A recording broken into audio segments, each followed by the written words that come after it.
Hello and welcome to Film Seizure. This week we are concluding Super September with Superman Returns from 2006. This basically Superman 3 from the original series and erase Superman 4 as well. Thank the Lord. I'm Chuck Moore. I'm Jason Oliver. I'm Jeff Arbuckle. You are tuning in to another, what do we call these? Quarantine sessions, I guess? Sure. Yeah, so we are doing our part to be super in our own right, to be cool to those around us. Be super, socially distanced, wear a mask. Yeah, be all those things and just be, cool. But anyway, yeah, so we are on Zoom. So if there's any goofiness, just let it be known that this is being recorded online as opposed to our normal setup. So yeah, hey, Superman Returns. Let's talk about it and stuffs. Yeah. So again, this came out in 2006, directed by Bryan Singer. Again, used to replace Superman 3 and 4. And overall, I thought it did a really good job of stepping in as a third installment for the original Superman series. Yeah, it does kind of a weird thing, right? Where Superman leaves Earth after the events of 2 and comes back 5 years later. It's 5 years, right? Yep, 5 years later. Yeah. So obviously more time has passed for moviegoers, which is a little weird. Well, Yep. Yeah, but I mean, here's okay. So a couple of things here. I really, really like this movie. I think I like this movie more now than I even did then. And I didn't dislike it then. But this movie, let's think about the Superman stuff for a minute, right? Like all month. Should we think about Superman stuff all month? Well, let's do that. Let's turn the Earth backwards and do a new do Super September. Almost everybody our age have seen at least one of the Superman movies with Christopher Reeve. I think that's safe to assume. Most everybody pop culturally identify with the Christopher Reeve Superman movies. Now, they may say that they're a little goofy or that they're a little juvenile at times or they're a little hokey, and that's fair. But at the same time, if you go up to somebody and say, hey, have you seen one of the Superman movies with Christopher Reeve? And they say, yeah. Okay. Do you know about Superman? Yeah. Describe for us what the Fortress of Solitude looks like. And they're going to describe what they saw in the movie, right? Which, people who, have read some Superman comics like me, sometimes I think of the really goofy, gigantic key that only Superman can push into the lock of the giant door on the side of a mountain sort of thing that opens up his comic book, Fortress of Solitude. But that'd be a lot more secure. Probably would be. But still, I can't stop. The initial thought that I have is of the Crystal Palace that the movies had, right? Built by doozers, right? Yeah. Using doozer technology of sugared crystal. Yep. But the thing is, though, is that those movies left a lasting impression, and this movie doesn't try to outdo it or to change that. It just says we'll just fold it into that timeline, right? Which is risky on its own, because then you have people are going to obviously compare people to Margot Kidder or whoever they pick as Superman to Christopher Reeve and so on and so forth. But what it does is it already says you already have the origin story. We don't have to worry about recreating a brand new series and creating a brand new mythology. We don't have to do that. We're just going to fold it in. And if you agree that everything fits right, then no problem. Mission accomplished. But if it doesn't, well, at least we tried to do something that would appease the people who can't get past their own nostalgia. Yeah, it's interesting. I think a lot of this movie, you have it's a double-edged sword, because I think a lot of what its failures at the time when it came out were because of the comparisons, right? But yet, I think what really makes it hold up is the same thing. It Mhm. feels like those first two Christopher Reeve Superman movies. It evokes the same kind of iconography, the same emotional level and weight. It really fits well into that aesthetic, and I just don't know that what people wanted from this movie when it came out. Right.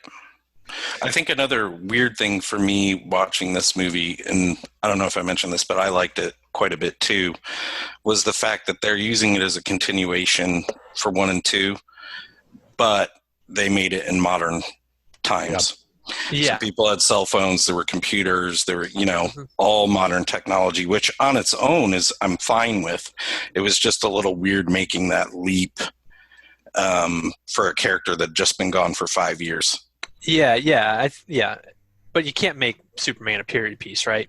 No, you can't. It's just weird that it's in the same universe, and it's, yeah. Mm-hmm. Yeah, I mean, I think that though, I mean, those are relatively small things, right? Those are also leaps that comic fans make every day. Yeah. True. That I think, but then Jeff, would you say this movie, for fans of Superman who read the comics and love the comics, they reacted in sort of a divergent way about this movie as well, didn't they? Yes, because I mean, we'll get to it, but there is something that is revealed in this movie that sent a lot of people up in arms. Yeah. It's something though that 14 it's pretty years later, insignificant. Well, it's not anymore because it is right. But in this movie, it felt kind of, even then, it felt a little insignificant because they don't really hit you over the head with it too much. Well, but the thing is, though, it's just the existence of this thing. It's like, how dare they? There's, he is the last son of Krypton, and so on and so forth. But yeah, but whatever. The point is, would you rather Superman be impotent? No. I mean, no. Right? I mean, so right, and I mean that. And the funny thing is that there are other things that people don't like about this movie, about Superman's character, in particular, how he reacts to things with Lois. But honestly, I've had an opportunity to look at that a little bit differently this time around, and it fits the narrative better than people gave it credit for 14 years ago. Let's put it that way. We'll get to all these things, but I haven't said that I also really enjoyed this, but I also really enjoyed it when it came out. Oh, I liked it a lot when it came out, but and I honestly, the things that I had a problem with then, I still have a problem with now, which we'll talk about. Right. So a couple of things here. First and foremost, this is not an insignificant thing to try to do, right? Like you've got a series of movies that are mostly beloved, even if almost all of that love comes from movies 1 and 2. And you've got what can best be described as a real life superhero playing a superhero, and somebody who is very, very well liked as a person that now has to be replaced. And it seems scary, right? Like how do you compete with Christopher Reeve, and that original idea that Richard Donner was kind of directing with those first 1 3/4 movies.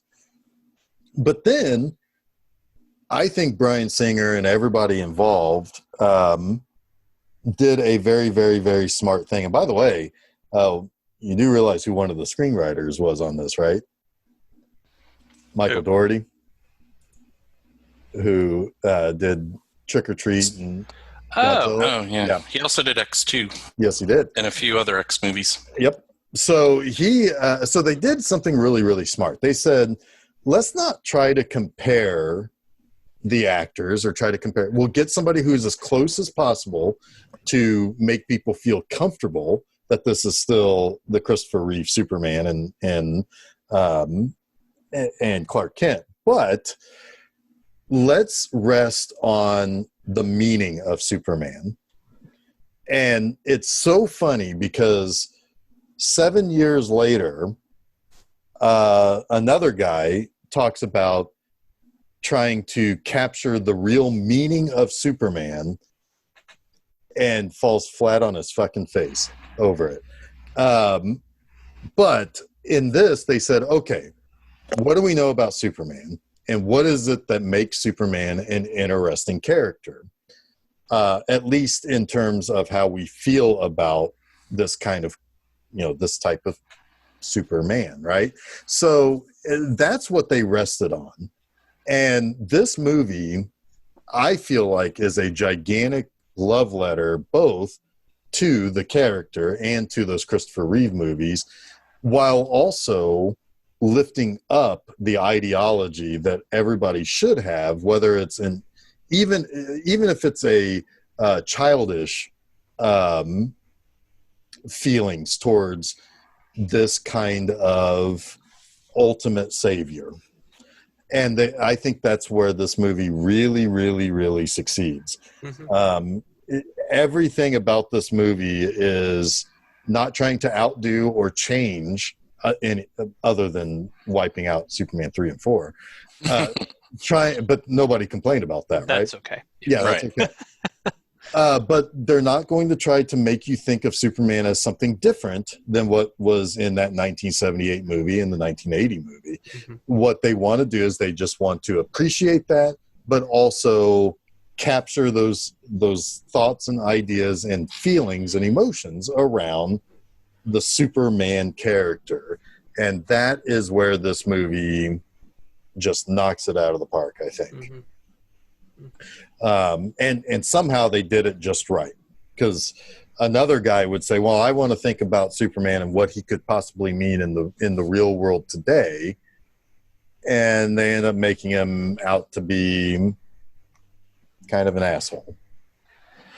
Yeah, you're right. The Zack Snyder Superman, that's not the Superman the world wants.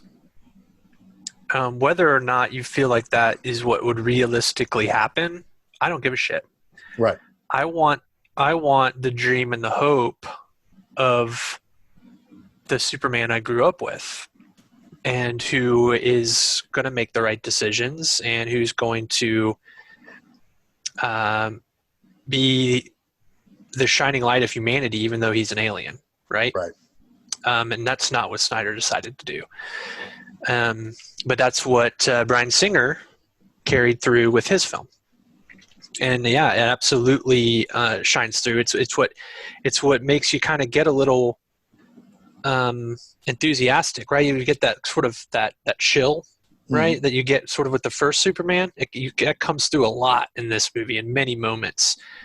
It just feels right, and it's hard to define that and why that is, but it does. It for me, it just feels correct in a lot of ways. Chuck. Yeah. So as I had mentioned, I really like this movie as well. Back in the beginning, I think when this came out, it had a personal deficit with me, or it had to come from behind, because I was a huge Usual Suspects fan. I was a huge X-Men fan. So I was excited when Bryan Singer went and did X-Men, but then he got basically stuck in superhero films. And here's this director whom I really liked that I wanted to do something original. And then he comes along and does Superman. I'm like, Jesus, dude. Well, let's not talk about how we feel about Bryan Singer now.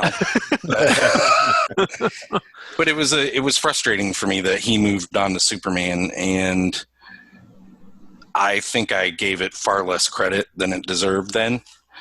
But now I quite enjoyed it. There's some flaws, as Jeff said.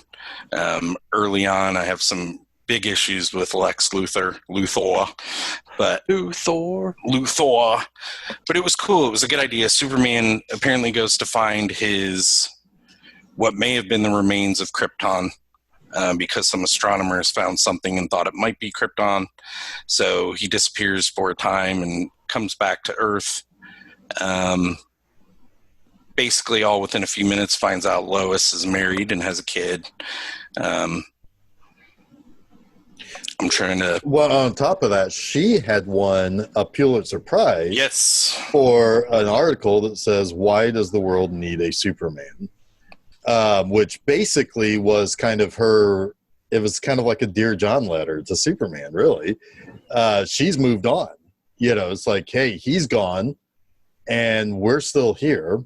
Although you could argue that maybe just his absolute existence on Earth puts her in trouble always, because it seems like that's the case again in this movie. But she has kind of left him, and that plays into one of the things I really like later, which I'll talk about when it comes up. But yeah, so she's become the writer that she always wanted to be.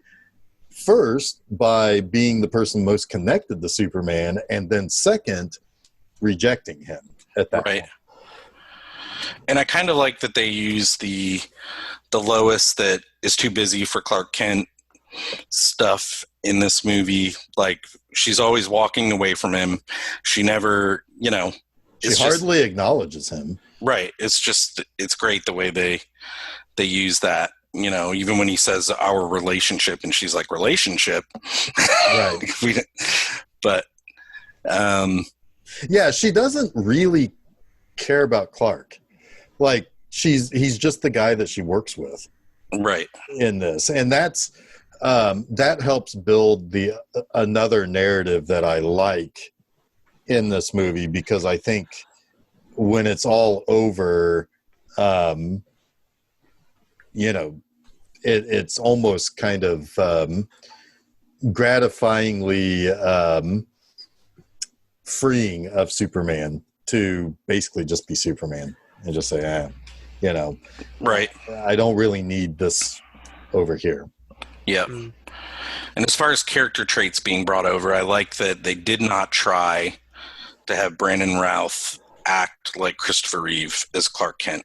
They totally just threw away the meek, but maybe not totally, but he wasn't clumsy. He wasn't awkward all the time. He was just a dude. Yeah, and he was just he's a little goofy. His voice cracks a little bit, but that's, I mean, you couldn't emulate what Christopher Reeve did with it, so why even try? It's just going to look bad. Just let Brandon Routh come to it himself. Yeah, I think for me, I'm glad they didn't try, I think, to go to imitate Reeves, but I also think that Brandon Routh is not the actor that Christopher Reeve is or was. Right. And I don't know that he brought enough to his Clark Kent, in my opinion. I think his Superman, though, was spot on. Yeah. I would put his Superman, honestly, next to Reeves' Superman. I really think he embodied that iconography, that presence, very strongly. I think he's much better than Cavill as Superman as well, as far as that presence and that look. And giving him the curl, I thought was really smart. Obviously, he looks a little bit like Christopher Reeve too, which helps. But right. But he as Superman, I just was into all of it. As Clark, he was fine. He was good enough, but I'm not gonna sit here and say that he could put in a performance that came even close to how Reeve captured Clark Kent. Right, and I like that too. Along with that, there were other strong characters. Like Lois was a strong character. Her husband or non-husband was a strong character. They could carry scenes without Clark having done anything. Yeah. In the previous Superman, Reeves had to carry pretty much everything every time he was on screen. Unless he was on screen with with Gene Hackman. Right. Yeah. Agreed. Yeah, it definitely felt a little bit more of like an ensemble. Yeah. This time around. Yeah. Now I will say one of the weak parts in the casting to me is Kate Bosworth. She's just too young. Yeah. Although I think she does fine. And as I said to you guys, if this was the first movie of a series and they were just meeting each other, she's fine. Yeah. But carrying on from an older actress, is I can't. I mean, and this is not really her fault, but I can't really. I can't not think about the fact that she would have been 18 years old, working at the Daily Planet and getting pregnant from Superman. But spoiler alert. What? No, but but she, with what she has, she is good. It would have been, I wish she would have been placed at the start of a series as opposed to in this part of the timeline. Right. Speaking of your spoiler though, and this will come up later, technically he wasn't Superman anymore when he had sex with Lois, which leads to a little bit of a problem with the genes that he transfers over to the boy. He had given up all of his power. Conception. Well, we can talk about that later. I have a counter to that we can discuss about. But anyway, So I mean, but I mean, Frank Langella as Perry White is good. Sam Huntington as Jimmy Olsen's really good. Yep. It's funny that he basically plays the same character in Dylan Dog. Yeah. Which is really weird. Right. Well, and it's that is weird. That's a movie I wish was a little bit better. We talked about that before. I do really like him in this though as Jimmy Olsen. I think in some ways he's a better Jimmy Olsen, maybe the best Jimmy Olsen we've seen on screen. Well, he certainly seems like the Jimmy Olsen that's grown up 5 years. Yeah. Like he's no longer the kid, right? He's seen a little bit of the world now. And not only that, but he's still very innocent too.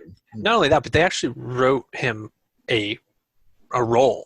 Yeah, give him something to do. They gave him something to do. He actually plays a part. He's got some really funny scenes. Yeah. He's still totally enamored by Clark. Which it's great. Oh, Clark is his Superman almost. Yeah, in a way. It's really great. And he's when he comes back to the Daily Planet and he meets Richard. Yeah. And he said, it's like, oh, I've heard so much about you, Clark. He's like, oh, you have thinking that Lois has talked about. It's like, man, Jimmy won't shut up about you. Yeah. And it's cute, I mean, it's endearing. Because really, Clark Kent and Jimmy Olsen are very compatible as characters. I mean, they kind of come from the same place. It's always those scenes that he has are really, really good, and it does feel like he's earned, like when he's in the when he's in Perry's office at the end of the movie and he's talking about the two headlines and which one you're going to go with, he actually has footing to be able to say, gee, that doesn't seem good, or whatever. And, he can talk to his much, much higher superior on an even level. And that's, and you get that he's earned that. It's good. He's grown in confidence. Yeah. Yeah. Yeah. And he thinks of these people as his peers now, not as right. Yeah. As the adults in the room. Right. Yeah. He is now one of the adults in the room. But he's still goofy, and that's awesome. Yes. And then on the bad guy side, I do like that Kevin Spacey is Lex Luthor. And we can talk about the pitfalls and the downfalls of that. But But I also like that Parker Posey steals every scene that she's in with him, and she plays that really, really well. So much so that we had talked about that it would have been kind of cool if she was Lois Lane instead. Yeah, but I would have liked that. So let's talk about Kevin Spacey as Luthor. I don't necessarily mind Kevin Spacey in that role, even now. Right. But I don't even necessarily mind how he played him, which is a little bit more sinister, a lot more sinister, really, than Gene Hackman did. Really, what it comes down to is is what they gave him to do. I didn't find much of it compelling or interesting. I found him to be very one-dimensional as a villain, which I would have expected more depth to that character coming in and kind of giving Superman a refresh here, you know? Yeah. Right. But they made him, pretty much flat, one-dimensional again, which is not the Luthor I know from the comics, right? And it really, his whole plot I found to be uninteresting as well. It's sort of just another rehash of his plans in the first movie, right? Create real estate. Yeah, he wants to be a realtor. Well, so it just felt like a little bit of a retread, but on a larger scale. And again, I also feel like, well, why didn't he just pull this shit in the second movie? He's already been in Fortress of Solitude. Why haven't we gotten this information already? Well, I think, okay, so the way I feel about that is, and this is how I kind of disseminated it, it's a plan that's a combination of 1 and 2, right? Like he wants the real estate thing in 1. He's gone to the Fortress of Solitude in 2, but then he didn't know what those crystals were or what they did. He doesn't get that until a little bit later, or at least he figures it out later, is the way I look at it. And now he goes back and says, okay, I'm going to get what I wanted in Superman 1, but I'm going to get it by way of using this technology. And I'm going to destroy Superman in the process. Right.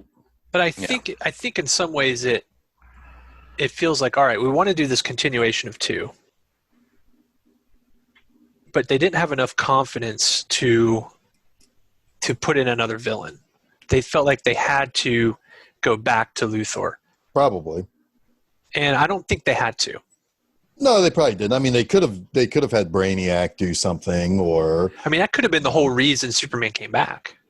Right. He found like he passed Brainiac's like bitchin' skeleton or the skull head ship or something. So to me, I feel the same way I felt when I saw this movie the last time. It's like, man, there's a lot of great moments, but I just did not get into the villainry in this one.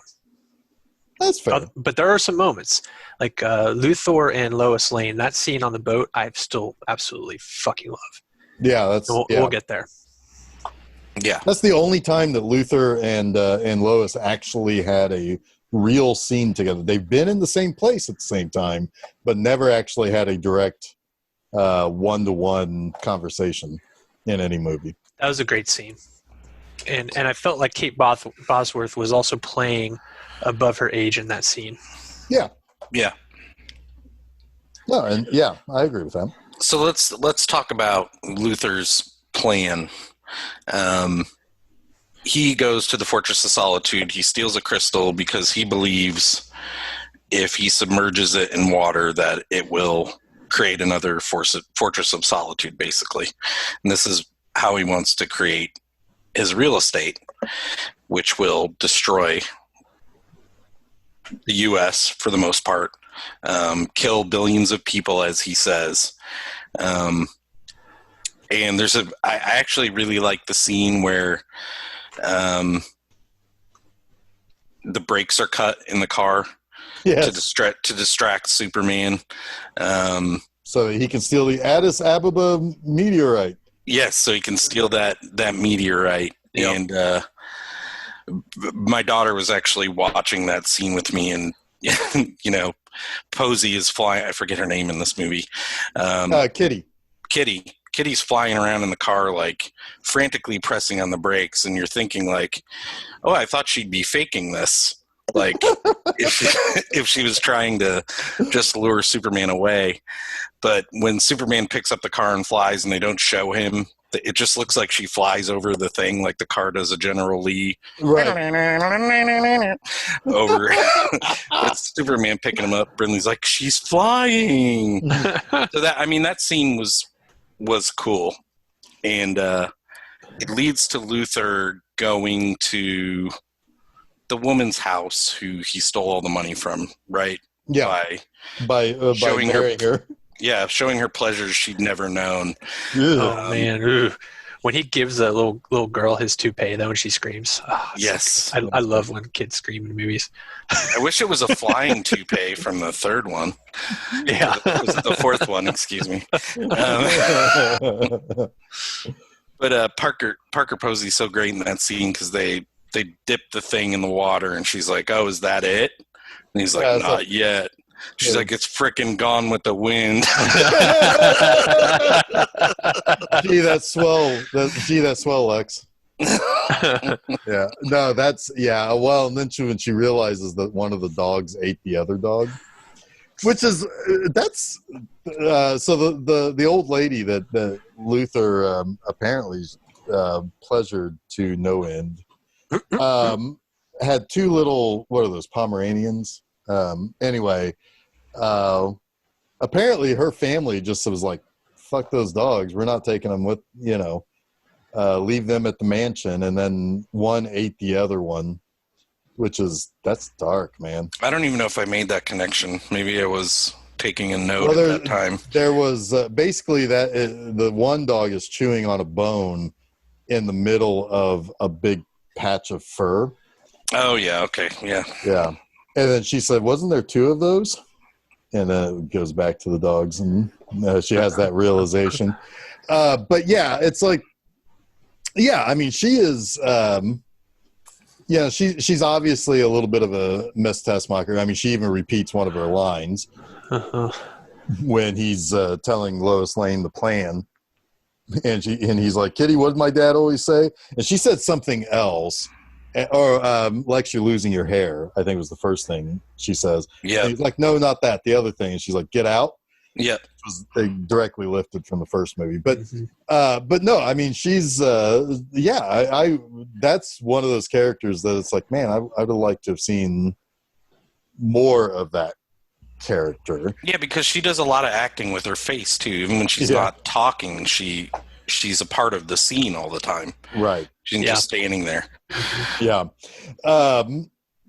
So like when Superman comes back to Earth, first he goes to Smallville, and we know that they've retconned 3 and 4 because it's in 3 where it's mentioned that his mom is dead.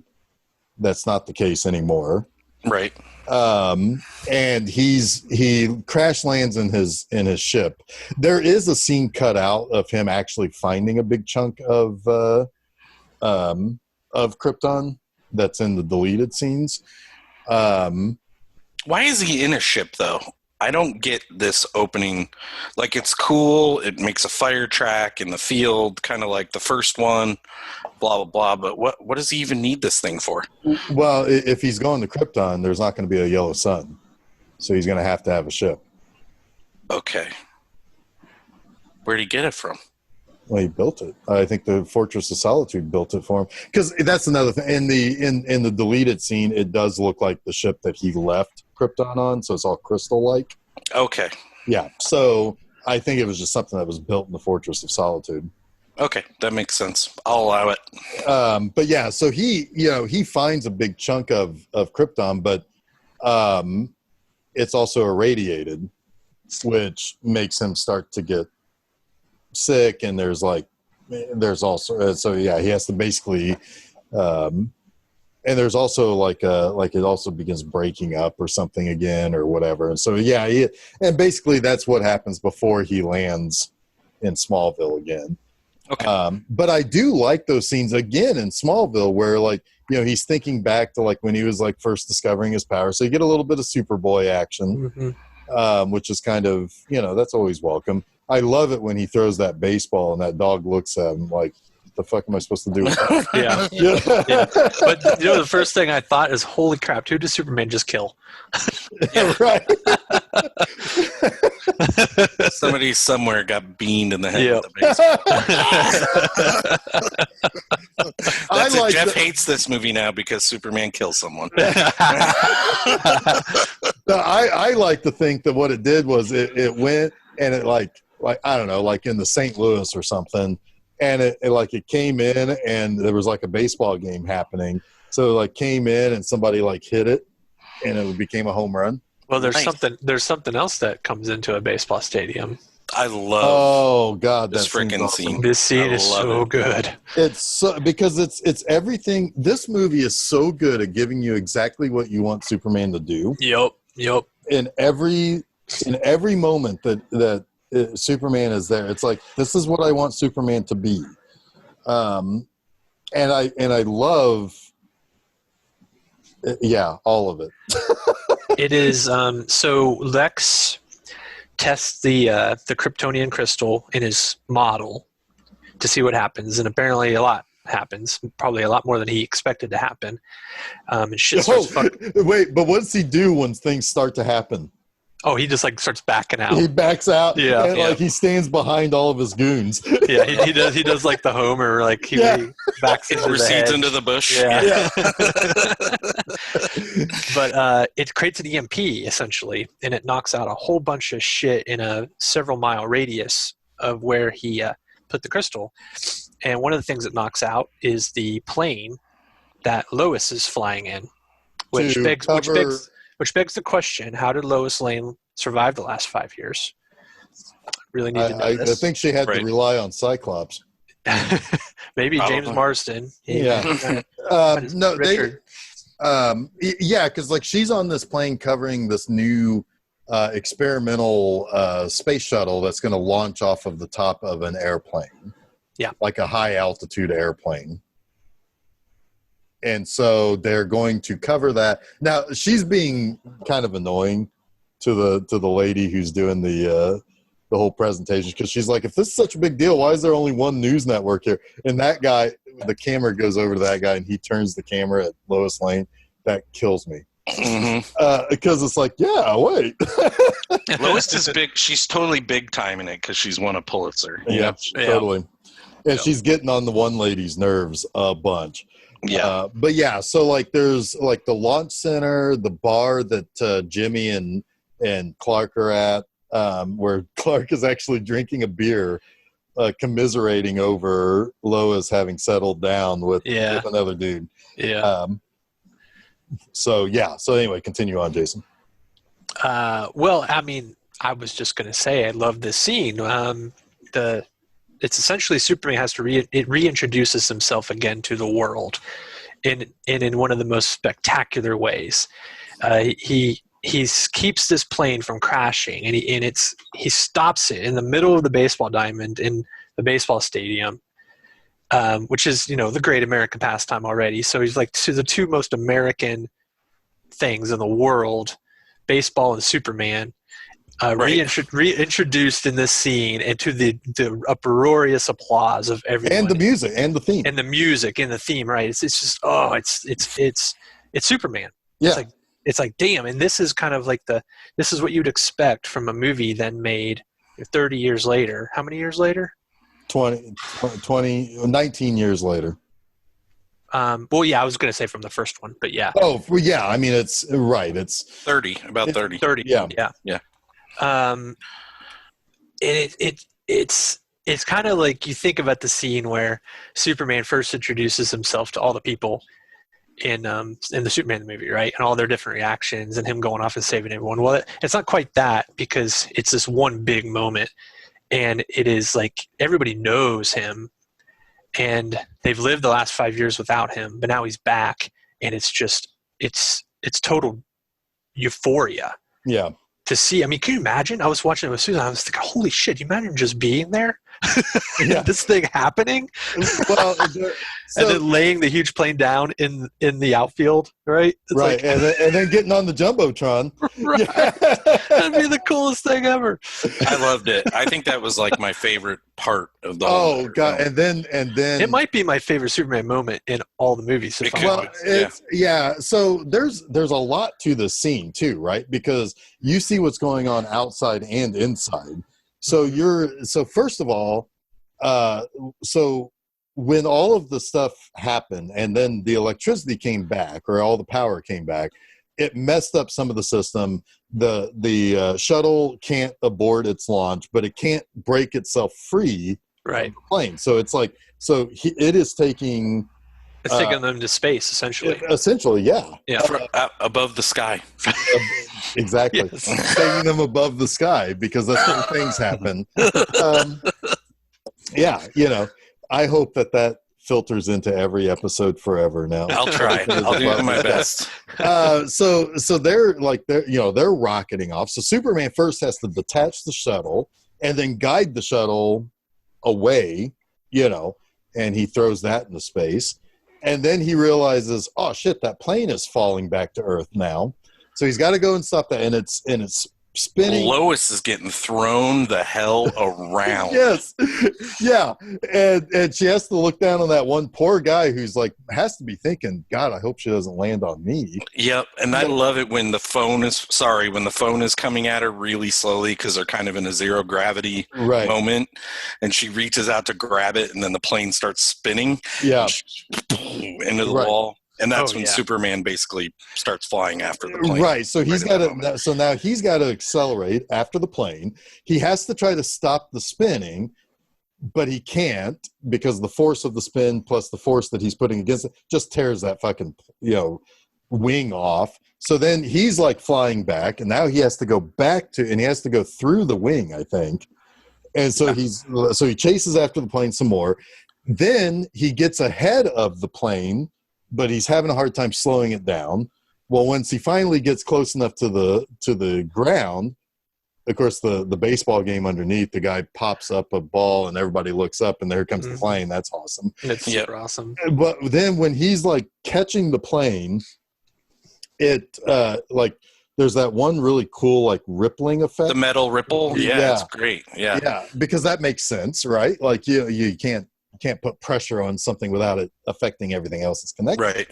And then he lays it down, and then it goes back into the plane, and in the cockpit there's the little computer voice telling them to fly up. Yeah, fly up.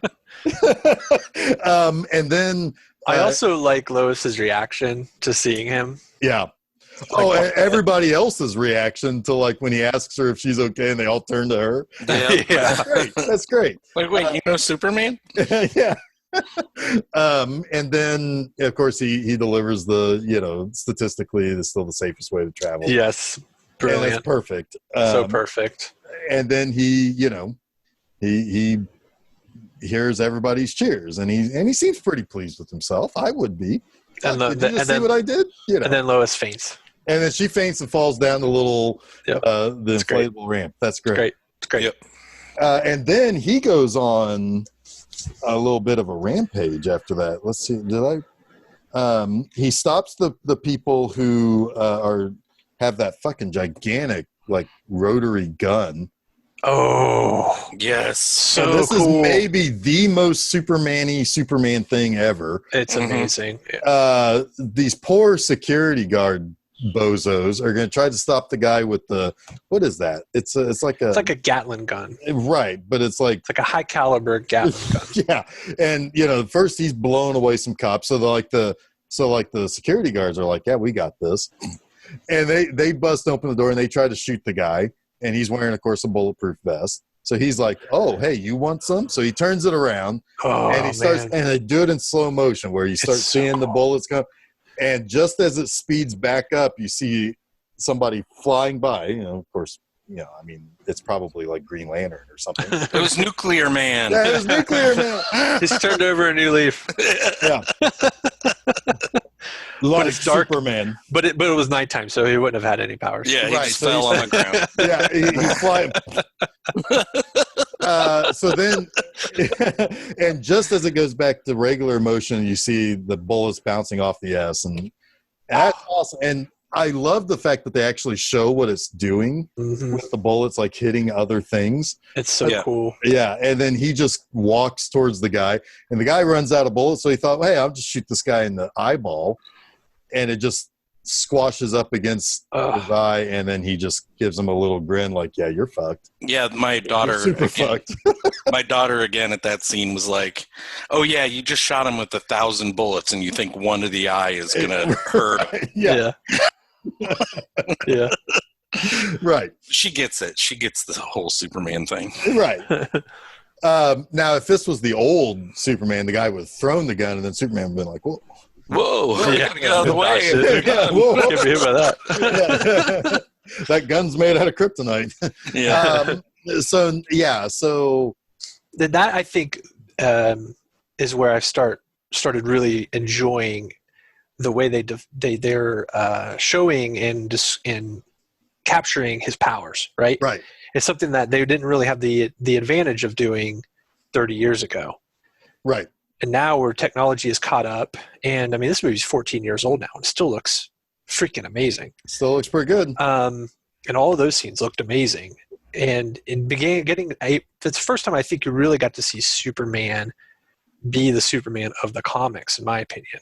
Yeah. And, really actually stopping bullets and keeping planes from crashing and all of these amazingly godlike actions. Right. Yeah. And, but he doesn't just do that though. He helps the little people out too. Like that house is on fire. He just shows up and blows it out. Right. It's kind of and then he waves to everybody and takes off. It's like when he saves the cat from the tree, right? Yeah. He's here for everyone. No problem is too small or large for Superman. Right. Right. And a lot of this, I mean, he's kind of overcompensating because, Lois has kind of moved on too. She said the world doesn't need Superman. He's whether inadvertently or not, out he's to prove her proving wrong. it otherwise. Yeah. And he's also sweating it out a little bit.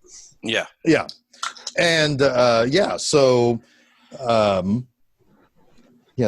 are all really good things, people. These are all very good things. This is what we want Superman to do. Yes. We don't want Superman to brood or hide from his responsibility or be, I don't know, smug about what his S stands for. But we do want him Smug, by the way, to show some humanity so that we can relate to Superman.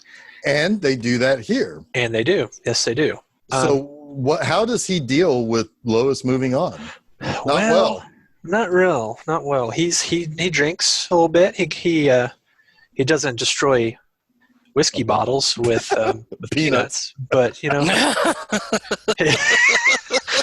but he has a couple brewskis with his good pal, Jimmy Olsen.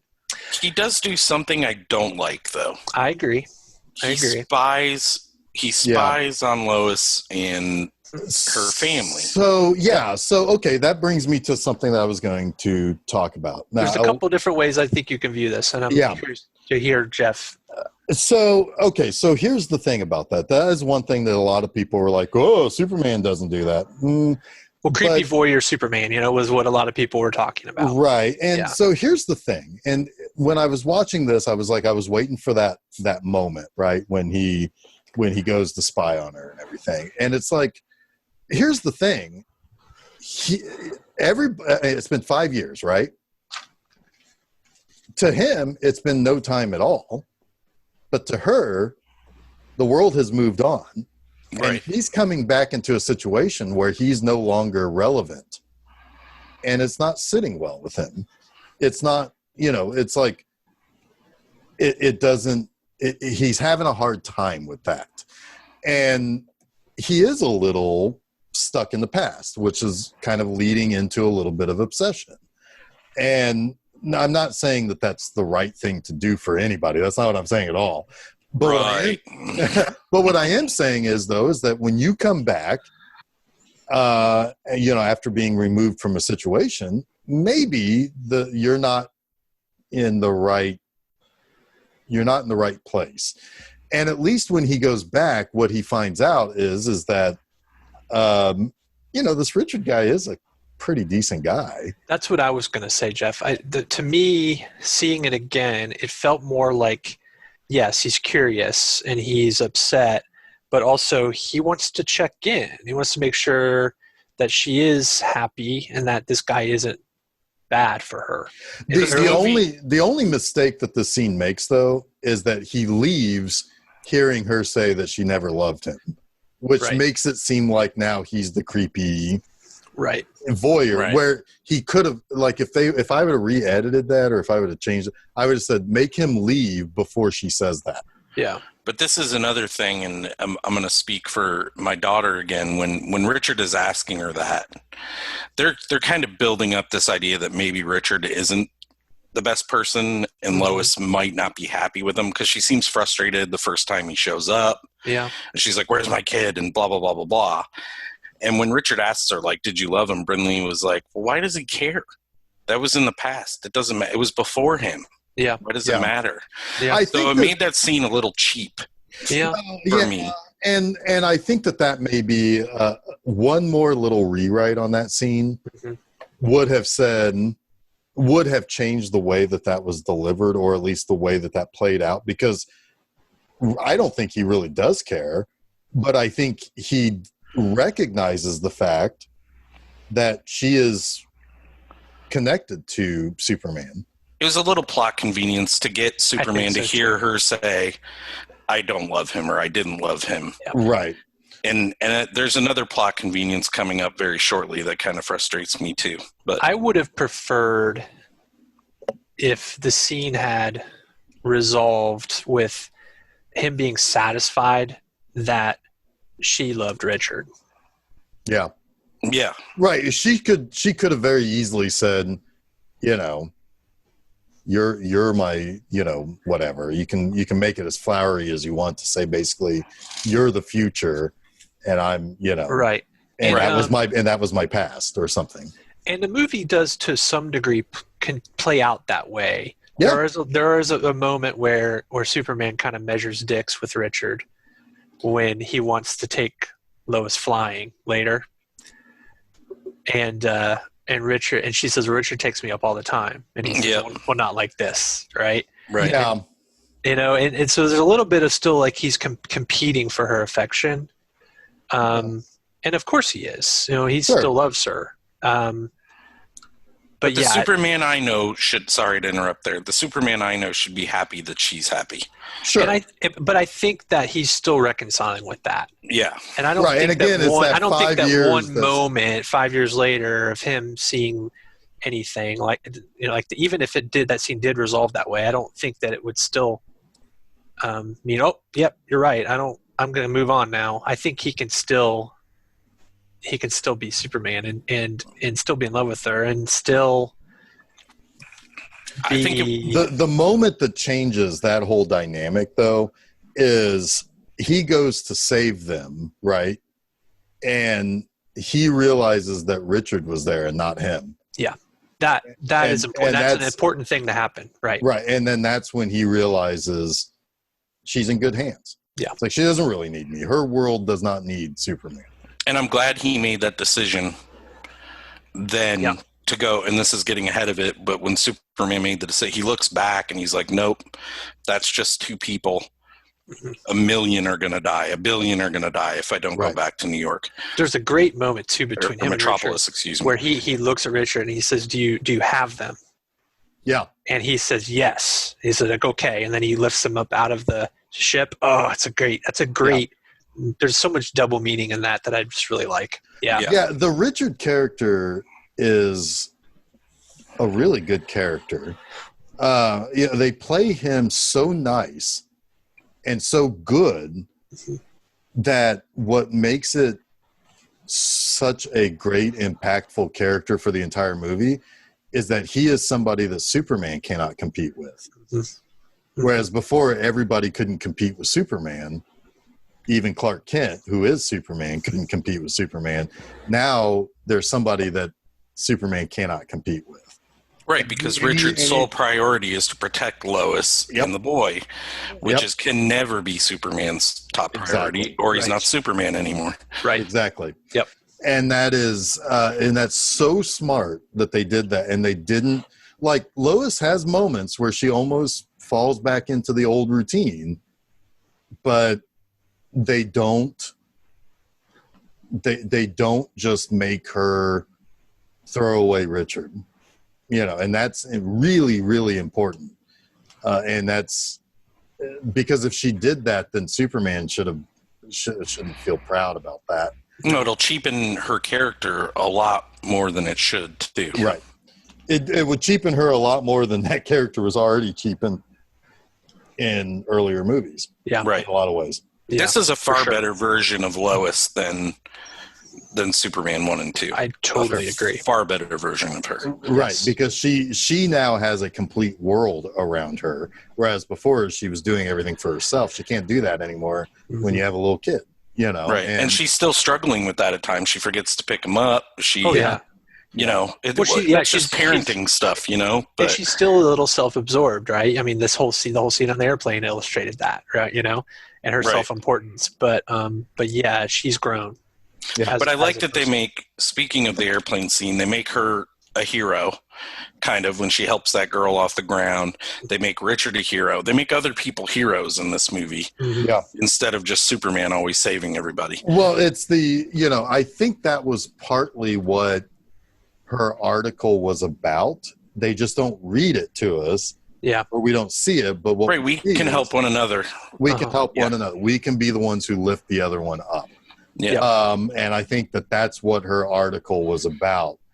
But when something really big and bad happens that you can't just lift the person who fell over up, you do need Superman. And I think She learns that as well.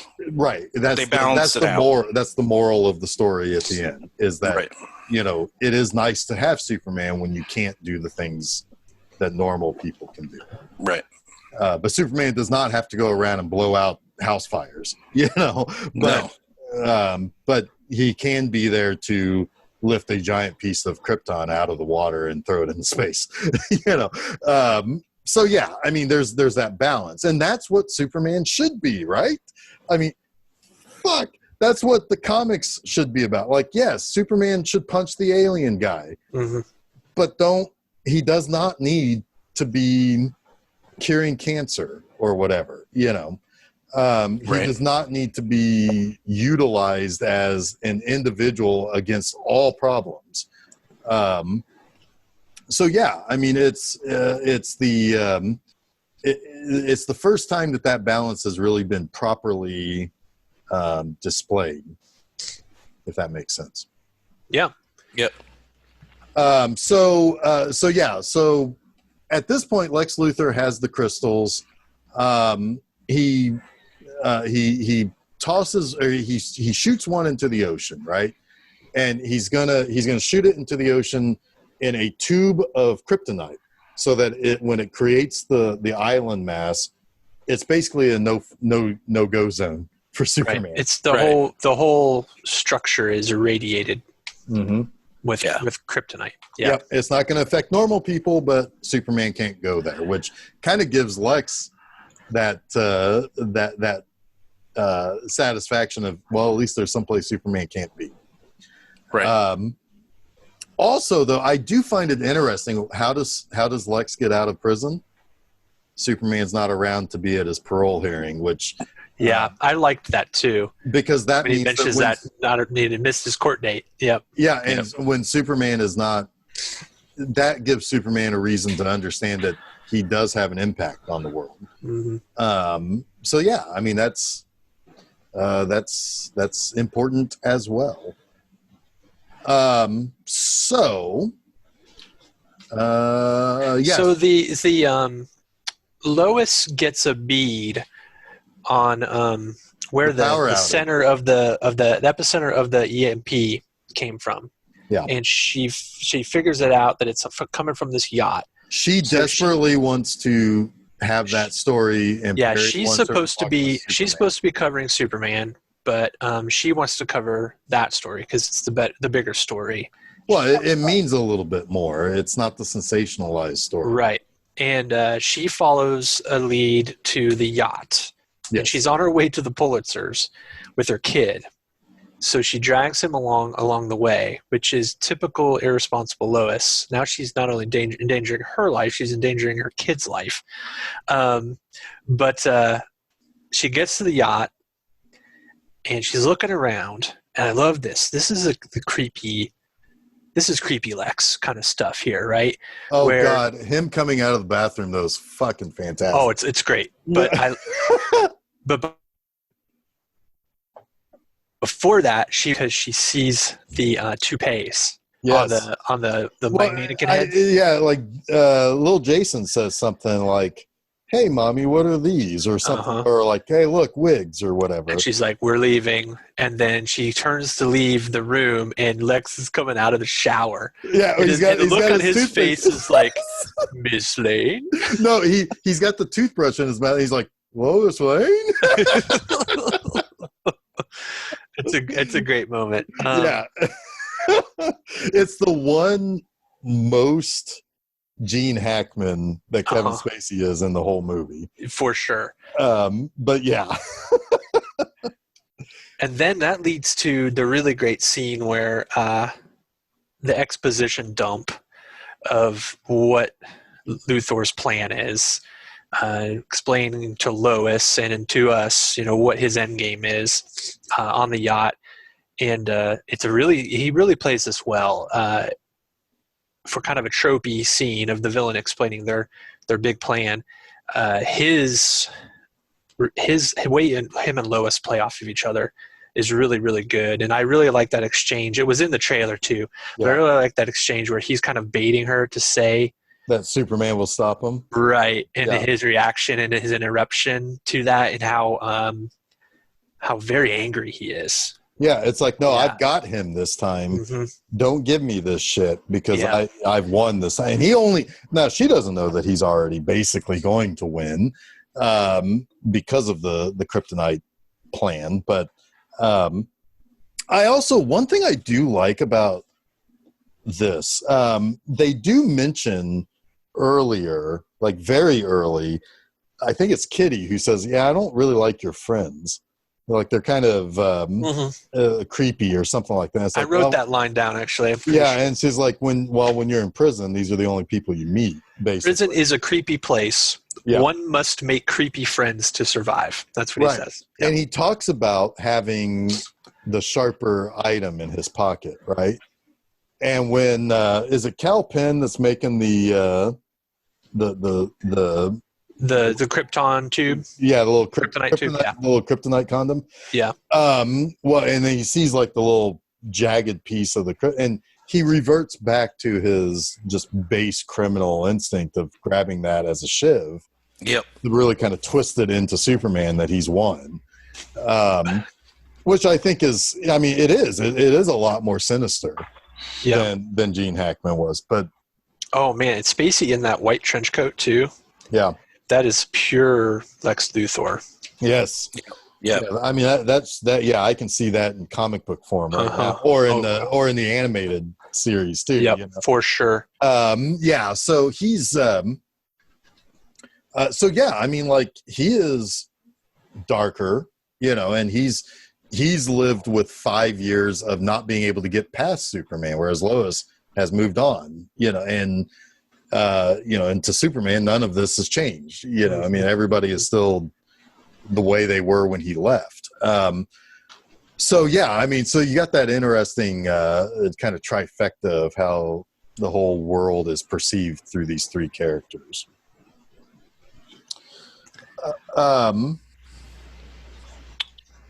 So he creates that.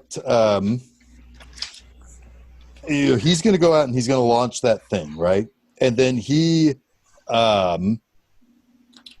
meanwhile, he leaves like the creepiest of creepy criminals. Yeah. To watch after Lois and the kid. The skull tattoo on his head. It's a clown tattoo. Or I was going to say a clown tattoo on his skull. Yeah. It's a skull tattoo on his clown. Yeah. And he plays a little piano with Lois's kid. while Lois tries to fax something. That's kind of great, right? The fax machines were still around back then. Yep. She's going to try to fax their location to the Daily Planet to get somebody to know that she's out there. And the guy finds out that she's up to shenanigans, and he's basically going to kill her right in front of her kid. Yep. Until all of a sudden the piano flies and kills him, and it's the little kid. I wonder why he can do that. But then because he also has little asthmatic problems, and he's also reacting weirdly to the little kryptonite condom. Yeah. Because Lex is kind of he's a little suspect. He's suspect that Superman impregnated Lois. Yeah, that's a great piece of acting by Spacey there too. His sort of like head cock. Yeah. Oh wait, what? This is unexpected. He just thought about it. Are you? Yeah, you can tell. He just had that thought. He's like, "Are you sure?" Yeah. But he doesn't have time to. He doesn't really have time to investigate any further. Yeah. He's got to go create. Well, he does. He pushes it up against him, and it doesn't seem to be a reaction. So he's kind of satisfied enough in that moment that, okay, maybe I'm just making things up. Well, the kid is looking at it weird. I don't think he ever really reacts. The only thing he doesn't do, like he's got asthma, right? Mm-hmm. And he just seems like a little unfortunate kid, right, with asthma. Yeah. And he's a little meek. But then after he kills the guy with the piano. Yeah, well, it's pretty clear. But he goes for the breather, but he doesn't take it. Yeah, he didn't But need then, it right, and then when they get thrown into the pantry or whatever, and she asks him to help her out with the door, and he just says, "I'm sorry." Like either he doesn't want to. He can't conjure it. I don't think he can do it on. Or he may not even really understand yet. Right, he may think that he did something wrong by breaking the piano. Yeah. And that's because he says, "I'm sorry." He does say, "I'm sorry." I don't think he's comprehending any of it at this point. Yeah, he's only 5 years old. But then he does have that moment where he does go up to the door to open it. So he's sort of thinking maybe wheels are turning a little bit. He's like, "Well, I should at least try." I can at least try, but then Richard's there, right? Yeah. Which is wonderful. Let me ask you a question though, real quick. I'm sorry, but you said you had something for me on Superman becoming immortal, right? It's basically he gave up his powers. Oh yeah. Why would impregnating Lois give the kid any powers if he had given up his? Because the molecule chamber rained red sunlight onto him. They even said that in the second movie, that it was a red sunlight chamber. So he is drained of his powers. Now it's never mentioned, but it's possible it could come back. But he's still genetically Kryptonian. Yeah. So he could pass that off, and if a kid gets enough yellow sunlight, he's going to have the powers of Kryptonian. Maybe not to the exact level that Superman would, but he's going to have. My question is, what does Lois Lane remember? That's a good question. I don't know if she I don't know if that's a really good question. I don't know if she really thinks that Richard is the father. Yeah, I don't know. I mean, I think that's the lie she tells herself. Yeah. Whether or not she believes that lie or not, I don't know.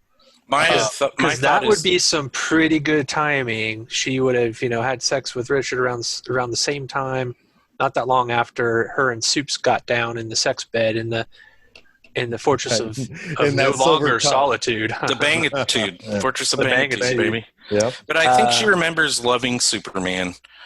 Everything about Superman. Of course she does remember loving Superman, but does she remember having sex with Superman? Yes. That's the question. I think the only thing he made her forget was that he was Clark. Superman is Clark Kent. Yeah. All right. I'm in with that. I'll go with that. Yeah. I mean, I think we're in agreement. That is now canon. Everybody can say that's because we triumphant. We have guilty. It has been gavelled into law. Betrayed. Betrayed. Guilty. I'm the guilty guy. I don't know why I'm the guilty guy, but you guys are the betrayed guys. I'm the guilty face. Anyway, so all hell breaks loose, and this is where you get a lot of really good Superman action now. Yeah. The fucking globe falls off of the Daily Planet. He catches it.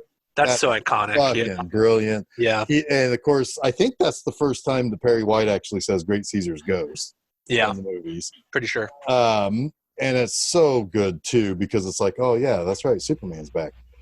To Perry, he's a story, but now he's actually been saved by Superman. Really, the last time Superman was at the Daily Planet, he was knocked out from being hit in the ceiling by Non. And so and also Superman was outside anyway. So it's like then you've got Superman stopping the fire underneath the city with the breath. He melts the glass with his heat vision. Yeah, so it doesn't rain down on everybody. Yeah, that's some good shit, man. Mm-hmm. Chuck, you had brought up a good point that his heat vision is not beams anymore. It's just a wavy, he's just shooting out real hot yeah. stuff, and it's just affecting the air. Yeah, it's cool. Yeah, I like that. And he's doing everything that Superman is supposed to do, and then he has to go and save, Lois and company. But he's already been, Richard showed up. And so, real quick, let's go back. There's that rooftop scene, right? Like where Superman meets up with Lois again. And she's kind of, put off by him a little bit, which is fair. He was gone for 5 years. What the hell? And they come back from their little fly. And I do like that scene where they fly real close to the water and she touches it. Mm-hmm. Like, that's cool. Yeah, I like that. That's a special effect they couldn't have done 40 years ago. Yeah. But then they come back, and she comes back in. And talking about Richard here. Well, yeah, it's like I like this a lot. Oh god, her hair's all messed up, and he's like, "So where were you?" And both Jimmy and Clark like turned back while they're like Clark's got food hanging out of his mouth. Yeah. That whole reaction that they have to like Richard's like, "Oh, you're not lying, are you? Be honest now. Were you smoking?" And then they look back again and like the food hanging out. Oh, that's brilliant. It was so good. Yeah. But anyway, so he comes back, finds out that, Richard's already come back. He pulls up the half of the boat that was cut in half that they're trapped in and drowning in. And that's where you say, it's like, hey, have you got him? And then he lets the boat go and say, and he helped, and he's able to, push their plane off so that they can take off properly.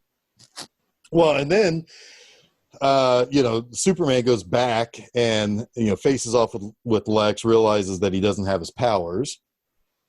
And then he gets shivved by the piece of kryptonite.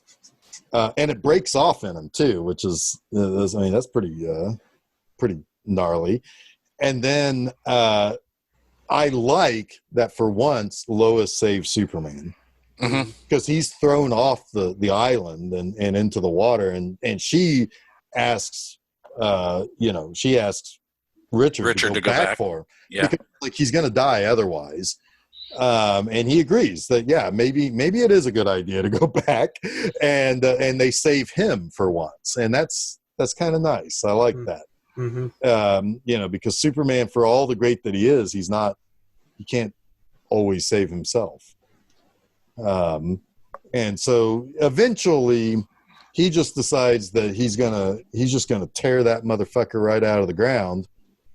And he goes up into the air. He gets himself some nice, good yellow. He gets extra supercharged. Soaks in the sun, man. Yep.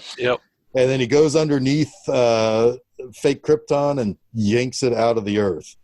Which is, in the process, he also loses the last bit of his little information crystals. Basically, he basically destroys the last piece of Krypton himself. Yeah, he's alone now. Yeah. Yep. But some people didn't like the scene where he goes back and talks to ultimately his son, Jason, while he sleeps. But I think that puts a nice little stamp on the whole scene. But anyway, I'll get to that here in a minute. But he throws Krypton away, and he falls back down to Earth, and he has to go to the hospital. And Superman all hooked up to machines and stuff, hospital-y stuff. When they try to put the needle in his arm and it breaks and everything, like that's classic none of this stuff. is going to work on him, guys. Well, and then they try to shock his heart back to working again. It blows up everything. Yeah, fries everything. But all they had to do was just take out the pieces of the kryptonite shiv. So, that's good. But he's in a little coma. She tells him that, hey, I've been kind of meaning to tell you this, but that kid over there, that's I like the way they handled that too, without her saying it out loud. Yeah, they just cut to the boy when she's whispering in his ear, because it's so painfully obvious at that point. Yeah, having her actually say it would have been like, yeah, duh. Well, and what the kid is doing is he's feeling his future. Like he's got that little Superman outfit that he's that he's he's kind of tracing the S and everything, and that's.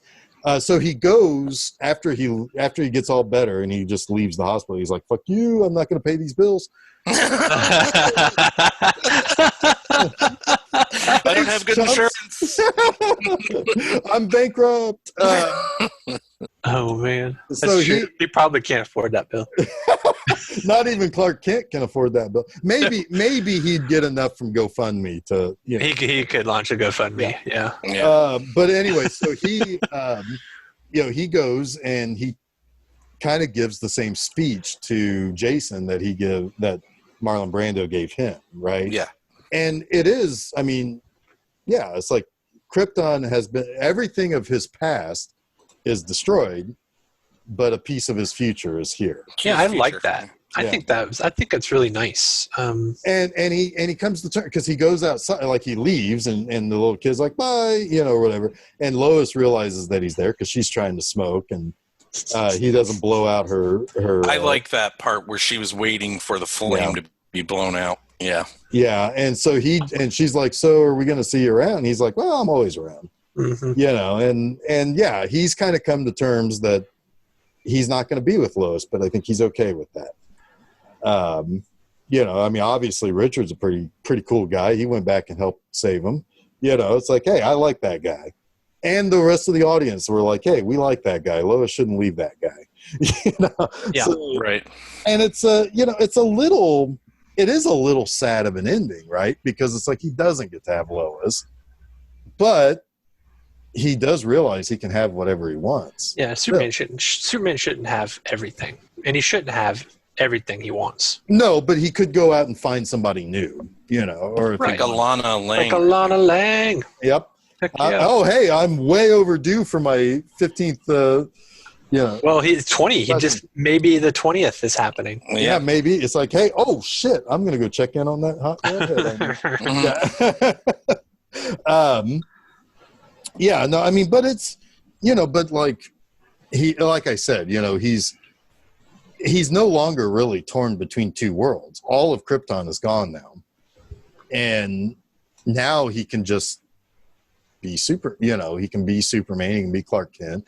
He doesn't have to worry about Lois. Lois is well taken care of.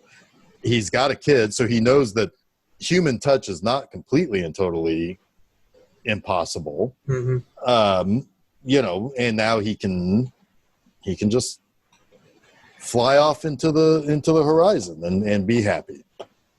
I like this movie a lot, guys. I do too. I like it. It's not without its problems, but I like it. And its problems are not insurmountable. No, all of the good column way outweighs the bad column. And the bad column is just minor little things that I can nitpick on. But it's a 2.5 hour movie that, much like the first movie, really kind of cooks. It's not too stagnant.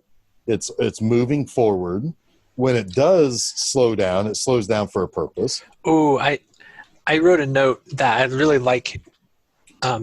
There's always lots of scenes of Superman changing into his Superman outfit as from Clark to Superman, but this one had one of my favorites, where he's in the elevator and he flies up through the top of the elevator, through the elevator shaft, and changes into Superman out through the top of the building. It's like, oh, that's cool. Yeah. Mm-hmm. And they show his clothes floating down, because I always wonder what happens to his clothes. Yeah. That's the first time they showed me what happens to his clothes. Yeah, he probably spends his entire paycheck on new suits. That's exactly what I thought about. That's why he couldn't pay his hospital bills. He has to buy It's like, I clothes gotta all the get time. more His wardrobe budget is ridiculous.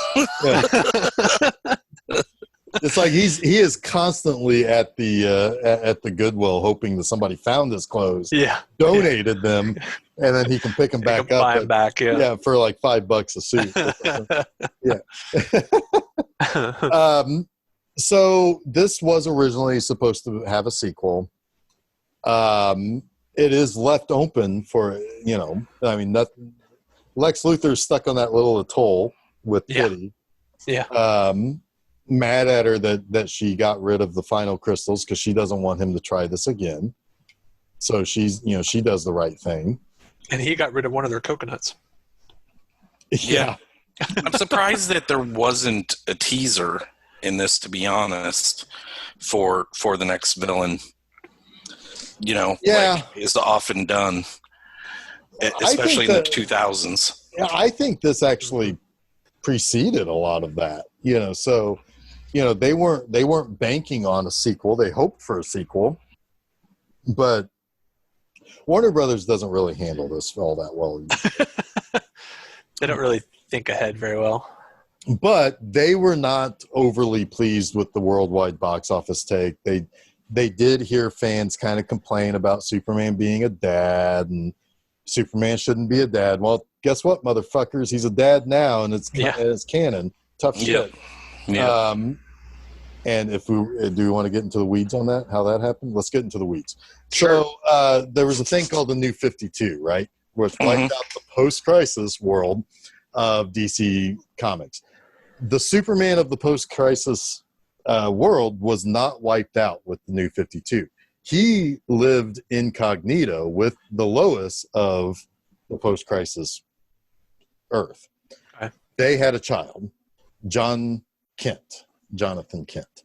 And that kid has superpowers. Well, when the New 52 came to an end in DC Comics, the Superman of the New 52 sacrificed himself, which brought the old Superman out of hiding and said, hey, guys, I'm from an alternate universe, but I'm here. I'm good. Let's do this. And Batman's like, whatever. Speaking of the New 52, the Batman run by Scott Snyder is really good. If any listeners out there read comics or thought about reading comics, the Batman run is really good. As is his run on Swamp Thing. Yeah. Both of those are really, really good. But anyway, so the Superman of the DC Comics universe is the only person who is unchanged from the reboot from 2011. And he has a child who is now Superboy, or a Superboy. Yes. So there you go. That is canon now. So suck it, dissenters. Yeah, fuck off. Yeah. But come back next week. Yeah, I don't know. Hey, what are people's final thoughts on Superman Returns? I feel a little deprived that we didn't get a sequel, having seen this. I remember at the time not caring a whole lot about this movie. I don't fully know why, but it aged well, apparently. It did. It did. This Superman does return eventually on the CW shows when they did their Crisis on Infinite Earths. I had to bring it up. Sorry, Jason. Yeah, so it is the same. He plays the same I know it's the same actor. He is, and he is playing he's dressed, for those of you who know the Kingdom Come story, he is dressed in that same, with the black background behind, because Lois has died. Cool. That's cool. But he is back. I don't know. I never got I think he did end up getting essentially erased for the CW Arrowverse, because that was the Earth that everything collapsed in on. Right. But he did get to come back, and Brandon Routh is still the Atom. So if you still want to see Brandon Routh play a superhero, watch the Legends of Tomorrow show. He's really good as Ray. What's his last name? Ray. Just go with Ray Fuck. I like that. Ray Fuck, the Atom.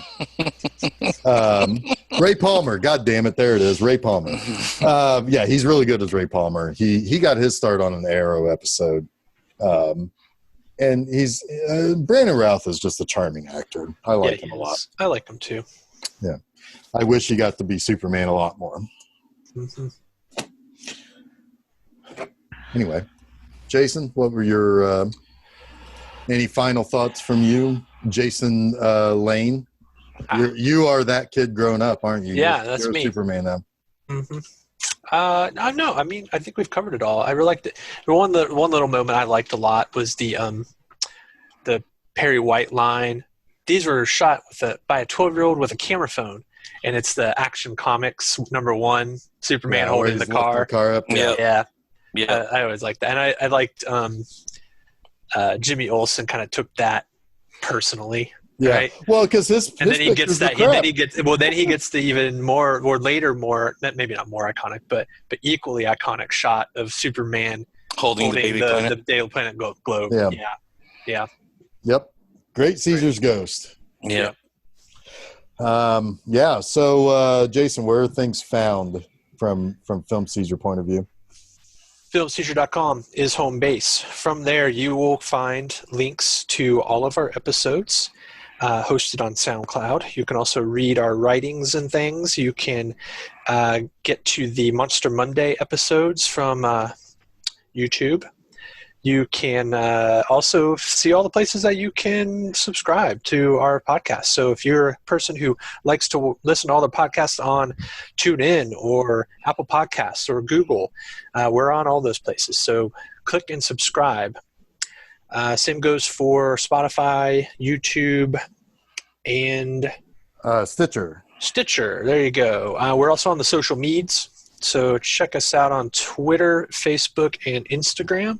These days, we're probably the most active on Twitter, but we are certainly posting things we like and all new episodes on Facebook as well. Well, that sounds pretty awesome. Pretty cool. Yeah. I mean, I guess we've got a Stephen King month coming up next month. I don't exactly know which one we're starting off with yet at the time of this recording. We haven't quite discussed we haven't scheduled it quite yet, but it's coming. Stephen King month for October, spooky stuffs. So spooky. So I don't really have anything else to say here. This was a fun month, guys. Yeah, it was rather super. It was rather super. I'm glad we audibled from watching softcore porn. To watching superhero porn. No, that's totally something else. Yeah. Well, yeah. None of these came with a XXX parody subtitle. Erect. Erect? Okay. Erect. We know what Jason's. Superman Returns gets 4 erections from me. Oh boy. All right, so I guess until next week when we start spooky Stephen King month. Spooky. I am Jeff Arbuckle. I'm Chuck Moore. I am Jason Oliver, and you have been listening to Film Seizure.